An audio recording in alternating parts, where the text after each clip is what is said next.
بسم اللہ الرحمن الرحیم۔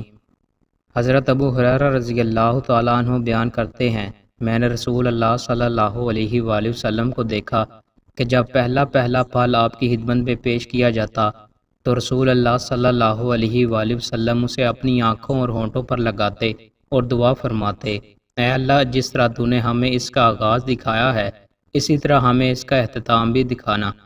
پھر آپ اسے اپنے پاس بیٹھے ہوئے کسی بچے کو دے دیتے۔ رسول اللہ صلی اللہ علیہ وآلہ وسلم نے ارشاد فرمایا، باہم تحائف دیا کرو کیونکہ تحفہ سینے کا کینہ دور کر دیتا ہے، اور پڑوسن اپنی پڑوسن کے ہدیہ کو معمولی نہ سمجھے، خواہ بکری کے کھر کا ایک حصہ ہی ہو۔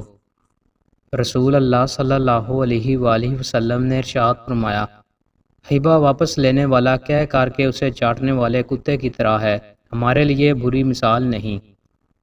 رسول اللہ صلی اللہ علیہ وآلہ وسلم نے ارشاد فرمایا، جس شخص کو خوشبو پیش کی جائے تو وہ اسے واپس نہ کرے کیونکہ وہ ہلکا سا احسان اور اچھی خوشبو ہے۔ رسول اللہ صلی اللہ علیہ وآلہ وسلم نے ارشاد فرمایا، مسلمان 3 چیزوں پانی، گھاس اور آگ میں حصہ دار ہیں۔ رسول اللہ صلی اللہ علیہ وآلہ وسلم نے ارشاد فرمایا، 3 شخص ایسے ہیں جن سے اللہ روز قیامت کلام کرے گا، نہ نظر رحمت سے ان کی طرف دیکھے گا۔ وہ آدمی جس نے مال پر قسم اٹھائی ہو کہ اسے تو اس سے جتنی تم دے رہے ہو زیادہ قیمت ملتی ہے، حالانکہ وہ جھوٹا ہے۔ دوسرا وہ شخص جو عصر کے بعد جھوٹی قسم اٹھائے تاکہ اس کے ذریعے کسی مسلمان شخص کا مال ہڑپ کر جائے۔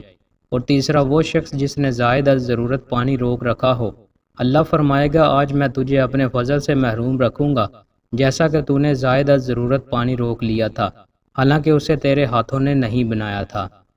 رسول اللہ صلی اللہ علیہ وآلہ وسلم نے ارشاد فرمایا، جو شخص کسی بنجر بے آباد زمین کو جو کہ کسی کی ملکیت نہ ہو آباد کرے تو وہ اس کا زیادہ حقدار ہے۔